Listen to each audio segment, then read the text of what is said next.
हरे कृष्णा, जय श्री राधे। प्रिय भक्तों, आप सभी का इस पावन कथा में हार्दिक स्वागत है। क्या आपने कभी सोचा है कि आखिर अधिक मास, जिसे पुरुषोत्तम मास कहा जाता है, इतना पवित्र क्यों माना जाता है?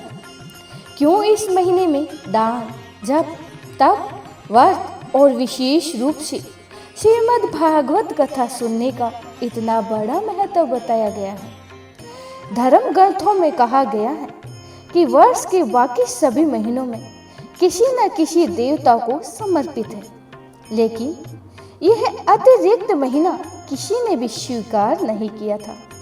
तब स्वयं भगवान श्री कृष्ण ने इसे अपना नाम दिया और कहा, यह महीना अब मेरा होगा, पुरुषोत्तम मास होगा। इसीलिए इस महीने में किया गया थोड़ा सा भी भक्ति कार्य कई गुना फल देता है।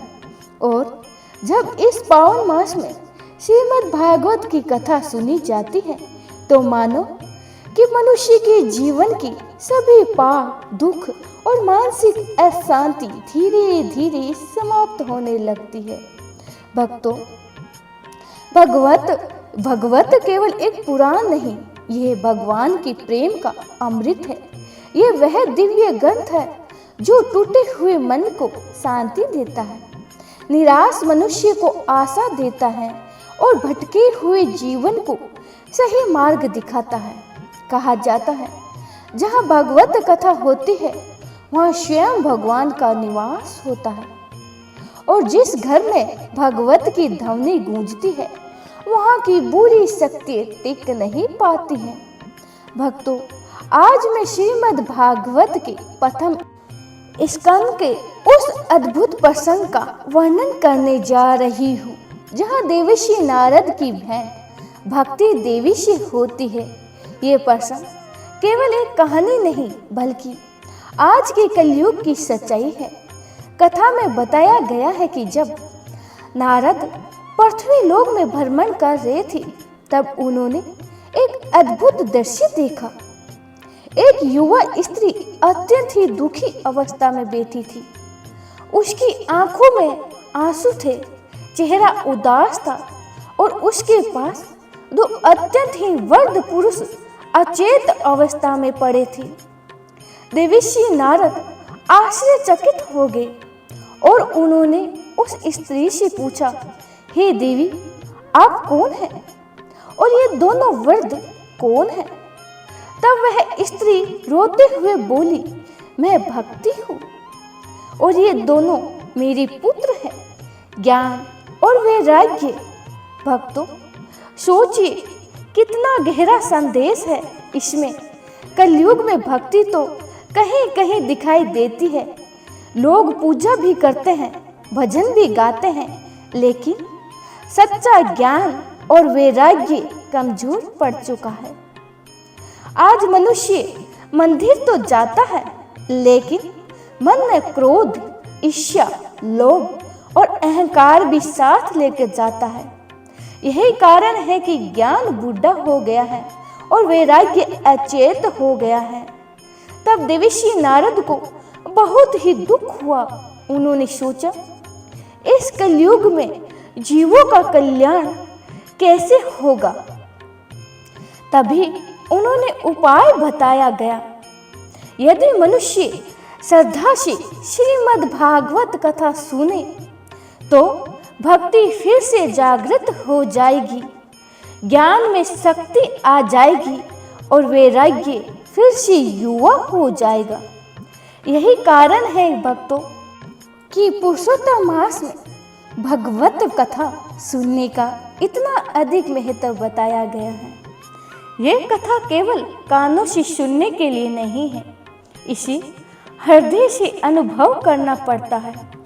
जब मनुष्य सच्चे भाव से भगवान का स्मरण करता है तो उसका जीवन बदलने लगता है, उसके भीतर की नकारात्मकता समाप्त होने लगती है और धीरे धीरे उसका मन भगवान के चरणों में लगने लगता है। तो आइए भक्तों, आज इस पावन पुरुषोत्तम मास में हम सब मिलकर एक संकल्प लेते हैं कि हम अपने जीवन में भक्ति, ज्ञान और वैराग्य को स्थान देंगे। श्रद्धा से बोलिए श्रीमद् भागवत पुराण की जय हो। राधे राधे, जय श्री कृष्णा। तो आइए भक्तों, अब हम शुरू करते हैं देवर्षि नारद की सनकादि से भेंट तथा नारद जी के द्वारा भक्ति, ज्ञान और वैराग्य के वृत्तांत का वर्णन। श्रीमद् भागवत पुराण का पहला स्कंद और पहला अध्याय।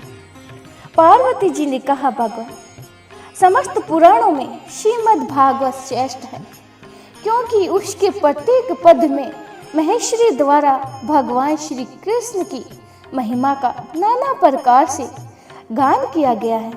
अतः इस समय उसी के महात्म्य का इतिहास सहित वर्णन कीजिए। श्री महादेव जी ने कहा, जिनकी अभी ज्ञान पवित्र संस्कार भी नहीं हुआ था तथा जो समस्त लौकिक वैदिक कृत्यों का परित्याग करके घर से निकलने जा रहे थे, ऐसे में ही सुखदेव जी को बाल्य अवस्था में ही सन्यासी होते देख उनके पिता श्री कृष्ण व्यापन विरह से कतरा हो उठे और बेटा बेटा तुम कहाँ चले जा रहे हो, इस प्रकार पुकारने लगे। और उस समय सुखदेव जी के साथ एकाएक होने का कारण वक्षों ने ही उनकी ओर से उत्तर दिया। ऐसी संपूर्ण भूतों के हृदय में आत्म रूप में विराजमान परम ज्ञानी श्री सुखदेव मुनि को मैं प्रणाम करती हूँ। मैं प्रणाम करता हूँ। एक समय भागवत कथा का रसास्वादन करने में कुशल परम बुद्धिमान सनकाजी ने नेमि शरण्याय में विराजमान सूत जी को नमस्कार करके पूछा। सनक जी बोले, हे सूत जी, आप इस समय कोई ऐसी सारगर्भित कथा कहिए जो हमारे कानों को अमृत के समान मधुर जान पड़े तथा जो ज्ञान अंधकार का विनाश कर सके और कोटि कोटि जन्मों की पापों का नाश करने वाली हो। भक्ति, ज्ञान और वैराग्य से प्राप्त होने वाला विज्ञान कैसे पड़ता है तथा वैष्णव लोग किस प्रकार माया मोह का निवारण करते हैं।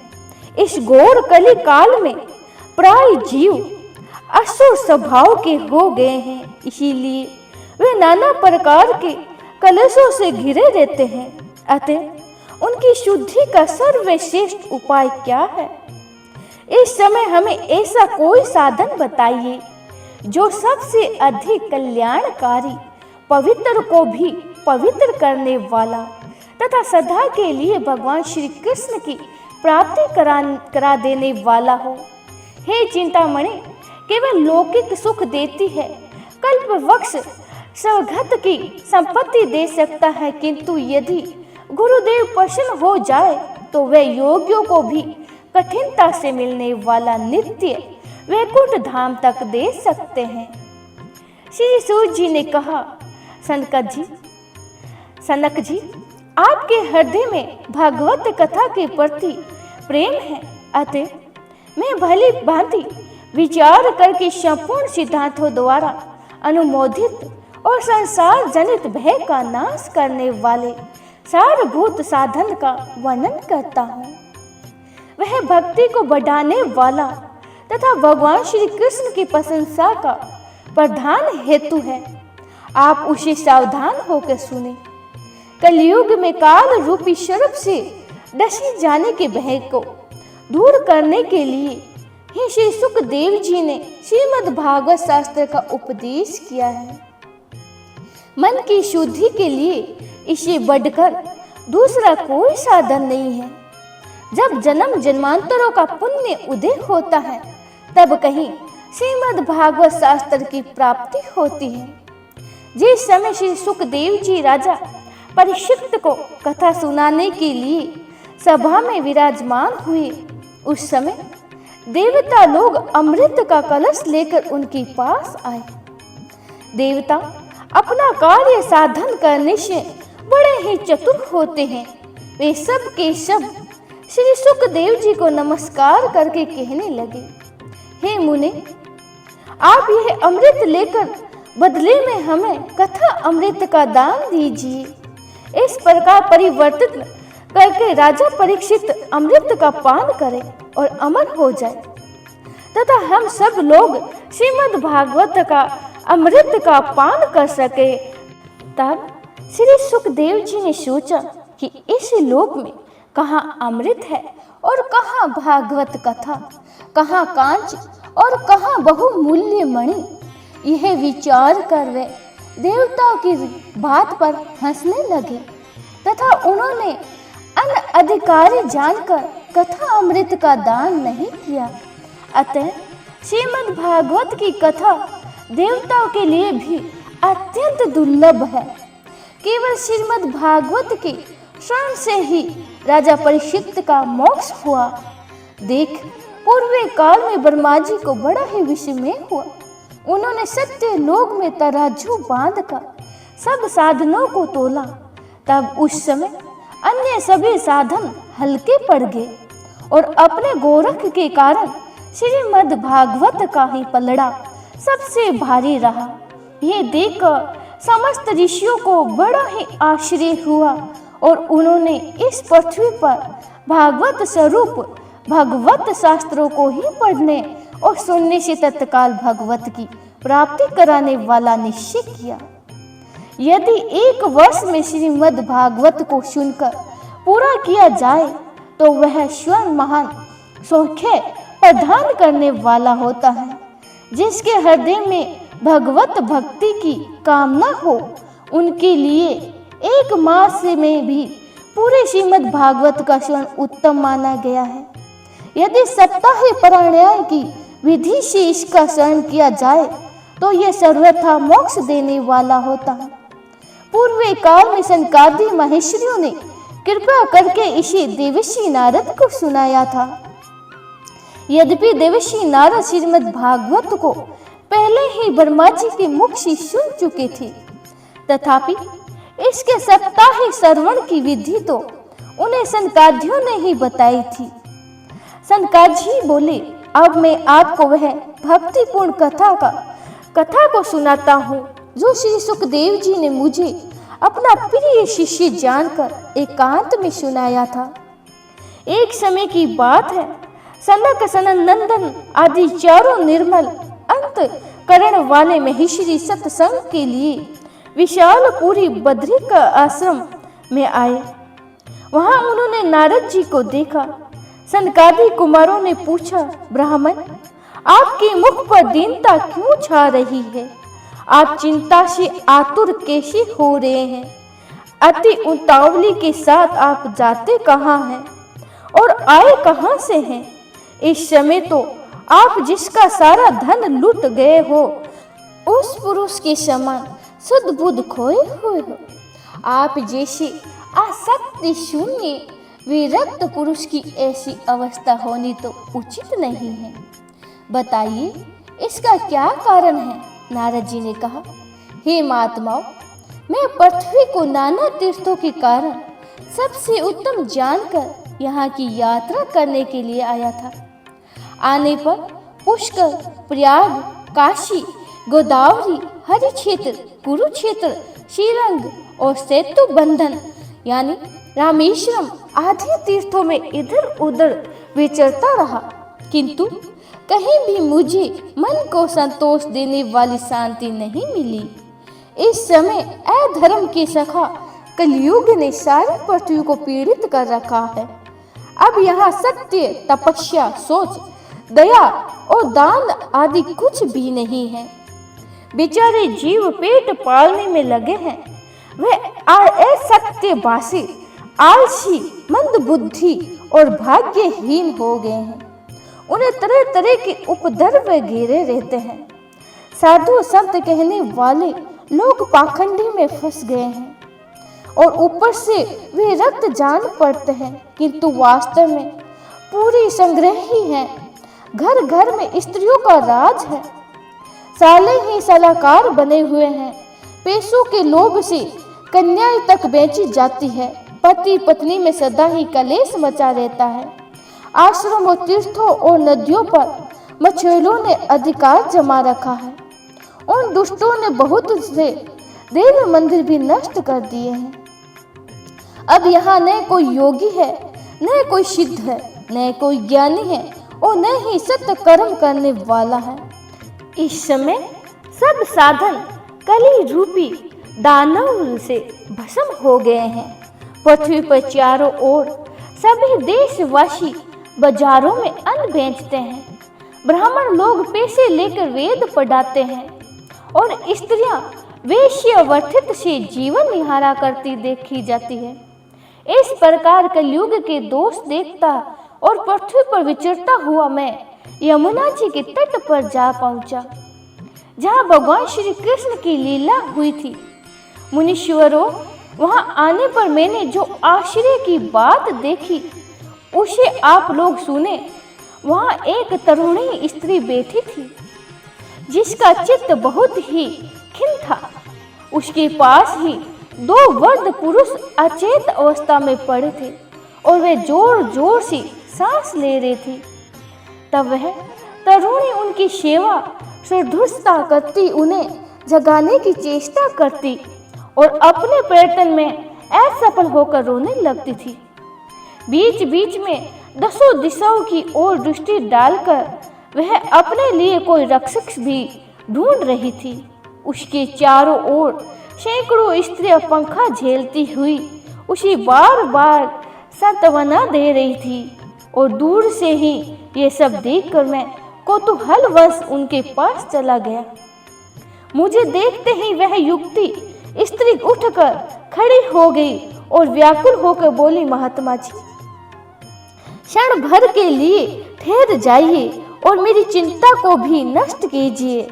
आपका दर्शन संसार के समस्त पापों को सर्वथा नष्ट कर देगा।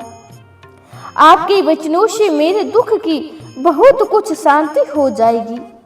जब बहुत बड़ा भाग्य होता है तभी आप जैसी महात्माओं का दर्शन होता है। नारद जी कहते हैं, युक्ति की ऐसी बातें सुनकर मेरा हृदय करुणा से भर आया और मैंने अतकंठित होकर उस सुंदरी से पूछा, हे देवी, तुम कौन हो? ये दोनों पुरुष कौन है तथा तुम्हारे पास ये कवलम के समान नेत्र वाली देवी कौन है? तुम विस्तार के साथ अपने दुख का कारण बताओ। युक्ति बोली, मेरा नाम भक्ति है। ये दोनों पुरुष मेरे पुत्र हैं। इनका नाम ज्ञान और वैराग्य है। समय के फेर से आज इनका शरीर जड़ जीर्ण हो गया है। इन देवियों के रूप में गंगा आदि नदियां हैं जो मेरी सेवा के लिए आई है। इस प्रकार साक्षात देवी के द्वारा सेवित होने पर भी मुझे सुख नहीं मिलता है। तपोधन, अब तनिक सावधान होकर मेरी बात सुनिए। मेरी कथा कुछ विस्तृत है, उसे सुनकर मुझे शांति प्रदान कीजिए। मैं द्रविड़ देशों में उत्पन्न होकर कर्नाटक में बड़ी हुई हूँ। महाराष्ट्र में कहीं कहीं मेरा आदर हुआ। गुजरात में आने पर तो मेरा बुढ़ापा ने घेर लिया है। मुझे बुढ़ापे ने घेर लिया है और वहाँ घोर कलयुग के प्रभाव से पाखंडियों ने मुझे अंग भंग कर डाला है। तब से बहुत दिनों तक मैं दुर्लभ रही। वृंदावन मुझे बहुत प्रिय है, इसीलिए अपने दोनों पुत्रों के साथ यहाँ चली आई। इस स्थान पर आते ही मैं परम सुंदरी नवयुक्ति हो गई हूँ। इस समय मेरा रूप अत्यंत ही मनोरम हो गया है, परंतु मेरे ये दोनों पुत्र थके हुए होने के कारण यही सोकर कष्ट भोग रहे हैं। मैं ये स्थान छोड़कर विदेश जाना चाहती हूँ, परंतु ये दोनों बूढ़े हो गए हैं। इसी दुख से मैं दुखित हो रही हूँ। पता नहीं मैं यहाँ युवती कैसे हो गई हूँ और मेरे ये दोनों पुत्र बूढ़े कैसे हो गए हैं। हम तीनों साथ ही साथ यात्रा करते थे, फिर हमें यह विपत्ति अवस्था कैसे आ गई है। उचित तो यह है कि माता बूढ़ी हो और बेटे जवान हो, परंतु यहाँ उल्टी बात हो गई है, इसीलिए मैं चकित चित्त होकर अपने लिए शोक करती हूँ। हे महात्मा, आप परम बुद्धिमान और योग निधि हैं, बताइए इसका क्या कारण हो सकता है। नारद जी कहते हैं, उनके इस प्रकार प्रश्न पूछने पर मैंने कहा, साध्वी, मैं अभी ज्ञान दृष्टि से अपने हृदय के भीतर तुम्हारे दुख का सारा कारण देखता हूँ। तुम खेद ना करो, भगवान तुम्हें शांति देंगे। तब मुनीश्वर नारद जी ने ध्यान लगाया और एक ही क्षण में उसका कारण जानकर कहा, बोले, तुम ध्यान देकर सुनो, यह कली काल बड़ा ही भयंकर युग है। इसी ने सदाचार का लोप कर दिया है। योग मार्ग और तप आदि भी लुप्त हो गए हैं। इस समय मनुष्य सठता और दुष्कर्म में प्रवृत्त होकर असुर स्वभाव के हो गए हैं। आज जगत में सज्जन पुरुष दुखी हैं और दुष्ट लोग मौज करते हैं। ऐसे संयम में जो धैर्य धारण किए रहते हैं वही बुद्धिमान है। धीर अवस्था अथवा पंडित हैं। अब यह पृथ्वी न तो स्पर्श करने योग्य रह गई है और न ही देखने योग्य रही है। यह कर्मश प्रति वर्ष शेष नाग के लिए भारभूत होती जा रही है। इसमें कहीं भी मंगल नहीं दिखाई देता है। तुम्हें और तुम्हारे पुत्रों को अब कोई देखता भी नहीं है। इस प्रकार विषय अंध मनुष्य की अपेक्षा करने से ही तुम झरझर हो गई हो, किंतु वृंदावन का संयोग पाकर पुनः नवीन तरुण सी हो गई हो। अतः यह वृंदावन धन्य है, जहाँ सब और भक्ति नृत्य कर रही है। परंतु इस ज्ञान और वैराग्य यहाँ भी कोई ग्राहक नहीं है, इसीलिए अभी तक इनका बुढ़ापा दूर नहीं हुआ है। इन्हें अपने भीतर कुछ सुख सा प्रतीक हो रहा है। इससे इनकी गाढ़ सुसुप्त अवस्था का अनुमान होता है। भक्ति ने कहा, हे महेश्वरी, महाराज परीक्षित ने इस अपवित्र कलयुग को पृथ्वी पर रहने ही क्यों दिया था, तथा कलयुग के आते ही सब वस्तुओं का सार कहाँ चला गया। भगवान तो बड़े ही दयालु है, उनसे भी यह अधर्म कैसे देखा जाता है। हे मुनि, मेरे इस सैन्य का निवारण कीजिए। आपकी बातों से मुझे बड़ा ही सुख मिलता है। नारद जी बोले, बाले, यदि तुमने पूछा है तो प्रेम पूर्वक सुनो। हे कल्याणी, मैं तुम्हें सब बातें बताऊंगा और इससे तुम्हारा सब शोक दूर हो जाएगा। जिस दिन भगवान श्री कृष्ण इस भूलोक को छोड़कर अपने परम धाम को पधारे, उसी दिन से यहाँ कलयुग का आवागमन हुआ है, जो समस्त साधनों में बांधा उपस्थित करने वाला है। दिग्गज ने आ समय में जब राजा परीक्षित की दृष्टि इस कलयुग के ऊपर पड़ी थी, तब यह दीन भाव से उनकी शरण में गया, जहाँ भारे की समान सारे ग्राहक थे। इसीलिए उन्होंने सोचा था कि मुझे इसका वध नहीं करना चाहिए, क्योंकि इस कलयुग में एक बड़ा ही अद्भुत गुण है। अन्य युगों में तपस्या, योग और समाधि से भी जिस फल की प्राप्ति नहीं होती है, वही फल कलयुग में भगवान केशव के नाम कीर्तन मात्र से ही और अच्छे रूप से उपलब्ध होता है। आसार होने पर भी एक ही रूप में यह सारभूत फलदान प्रदान करने वाला है। यही देखकर राजा परीक्षित ने कलयुग में उत्पन्न होने वाले जीवों के सुख के लिए इसे रहने दिया। इस समय लोगों की खोटे कर्मों में प्रवृत्त होने से सभी वस्तुओं का सार निकल गया है, तथा इस पृथ्वी पर जितने भी पदार्थ हैं वह बीजहीन भूसी के समान निशार हो गए हैं। ब्राह्मण लोग धन के लोभ से घर घर में जाकर प्रत्येक मनुष्य को अधिकारी अनअधिकारी विचार किए बिना ही भगवत की कथा सुनाने लगे हैं। इससे कथा का सार चला गया है। लोगों की दृष्टि में उसका कुछ महत्व नहीं रह गया है। तीर्थों में बड़े ही भयंकर कर्म करने वाले नास्तिक और दंभेवी मनुष्य भी रहने लगे हैं। इसीलिए तीर्थों का भी सार चला गया। जिनका चित्त काम, क्रोध, भारी लोभ और तृष्णा से सदा ही व्याकुल रहता है, वह भी तपस्वी बनकर बैठे हैं। इसीलिए तपस्या का सार भी निकल गया है। मन को काबू में न करने और लोभ, दमन और पाखंड का आश्रय लेने तथा शास्त्रों का अभ्यास न करने के कारण ध्यान योग का फल भी चला गया है। औरों की तो बात ही क्या, पंडित लोग भी अपनी स्त्रियों के साथ भैंसों की तरह रमण करते हैं। वे संतान पैदा करने में ही दक्ष हैं। मुक्ति के साधन में वे नितांत असमर्थ पाए जाते हैं। परंपराओं से प्राप्त हुआ वैष्णव धर्म कहीं भी नहीं रह गया है। इस प्रकार जगह जगह सभी वस्तुओं का सार लुप्त हो गया है। यह तो इस युग का स्वभाव है जिसमें दोष किसी का भी नहीं है। यही कारण है कि कमल नयन भगवान विष्णु निकट रहकर भी ये सब कुछ सहन करते हैं। सनक जी इस प्रकार देवर्षि नारद के वचन सुनकर भक्ति को बड़ा ही आश्चर्य हुआ। फिर उसने जो कुछ कहा उसे आप सुनिए। सौभाग्य से ही आपका यहाँ शुभ आवागमन हुआ है। संसार में साधु महात्माओं का दर्शन सब प्रकार के कार्यों को सिद्ध करने वाला है और सर्वश्रेष्ठ साधन है। अब जिस प्रकार मुझे सुख मिले, मेरा दुख दूर हो जाए, वह उपाय बताइए। ब्राह्मण, आप समस्त योग के स्वामी हैं। आपके लिए इस समय कुछ भी असाधनीय नहीं है।